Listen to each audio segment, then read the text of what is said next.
ಸರ್ಕಾರಿ ಶಾಲೆಗಳಿಗೆ ಮಕ್ಕಳನ್ನ ಕರೆತರಬೇಕು ಅಂತನ್ಬಿಟ್ಟು ಸರ್ಕಾರ 108 ಯೋಜನೆಗಳನ್ನ ಮಾಡ್ತಾನೇ ಬರ್ತಾ ಇದೆ. ಆದರೆ ಸ್ಕೂಲಿಗೆ ಬರ್ತೀವಿ ಸರ್, ಸರಿಯಾದಂತಹ ಸಾರಿಗೆ ವ್ಯವಸ್ಥೆ ಮಾಡಿಕೊಡಿ ಅಂತ ಇಲ್ಲಿ ಮಕ್ಕಳು ಕೇಳ್ತಾ ಇದ್ರು. ಸರ್ಕಾರ ಮಾತ್ರ ತಲೆ ಕೆಡಿಸ್ಕೊಂಡಿಲ್ಲ. ಈ ಸಾರಿಗೆ ವ್ಯವಸ್ಥೆ ಇಲ್ಲದೆ ಪ್ರತಿನಿತ್ಯ ಕಿಲೋಮೀಟರ್ ಗಟ್ಟಲೆ ವಿದ್ಯಾರ್ಥಿಗಳು ನಡ್ಕೊಂಡು ಸ್ಕೂಲ್ಗೆ ಹೋಗಬೇಕಾದಂತಹ ಪರಿಸ್ಥಿತಿ ಬಂದಿದೆ.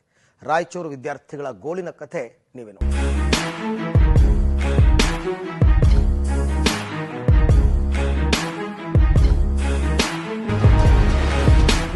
ಬಸ್ ವ್ಯವಸ್ಥೆ ಇಲ್ಲದೆ ವಿದ್ಯಾರ್ಥಿಗಳ ಪರದಾಟ.